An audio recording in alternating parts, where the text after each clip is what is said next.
সাবধানে থাকিস সবাই। জঙ্গলটা এখন সত্যি শয়তানদের আড্ডা হয়েছে।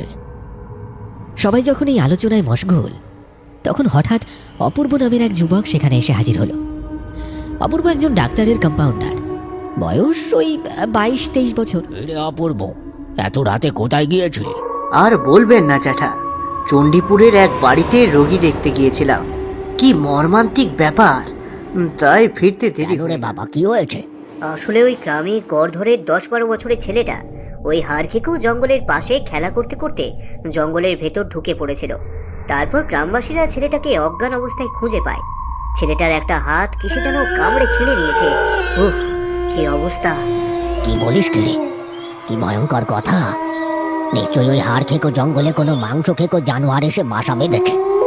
জ্যাঠা ভোলানাথের কথা শুনে সবাই যেন আরো গভীর আতঙ্কে ডুবে গেল। একটা বন্য জন্তু হলেও না হয় একটা ব্যাখ্যা দেওয়া যেত, কিন্তু যেভাবে একের পর এক ঘটনা ঘটছে তাতে ভয়ের একটা কালো মেঘ যেন গ্রামের উপর চেপে বসেছে।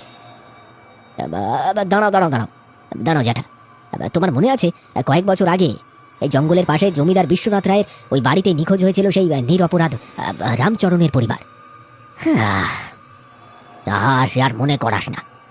সে অভাগা রামচরণ ওই জমিদার বাড়ির জিনিসপত্র পাহারা দিত। রাতারাতি রামচরণ উধাও। হ্যাঁ, আর সেই সময় গুজব রটেছিল যে ওই জমিদার বাড়ির ভেতরে নাকি গুপ্তধন খুঁজতে এসে ওই রামচরণকে খুন করেছিল, আর তার প্রেতাত্মা ঘুরে বেড়াচ্ছে। কিন্তু এই ছেলেটির হাত কামড়ে ছিঁড়ে নেওয়ার ঘটনা তো মানুষ বা প্রেতাত্মার কাজ হতে পারে না। এটা কোনো শক্তিশালী দাঁতওয়ালা প্রাণী ছাড়া কিছুতেই সম্ভব নয়। হয়তো সেই প্রেতাত্মা এখন কোনো জানোয়ারের রূপ নিয়েছে। গ্রামের মানুষদের আতঙ্ক যখন তুঙ্গে, তখন অপূর্ব সিদ্ধান্ত নিল যে কেবল ইতিহাস ঘেঁটে লাভ নেই, প্রত্যক্ষ প্রমাণ দেখবে। কিন্তু একা গেলে যদি কোনো বিপদ হয়, তাই সিদ্ধান্ত হলো অপূর্বর সঙ্গে গ্রামের দুজন সাহসী যুবক ওই জঙ্গলে যাবে পরিস্থিতি পর্যবেক্ষণ করতে। অপূর্ব, তোর সঙ্গে যাবে মনোজ আর ধীরেন।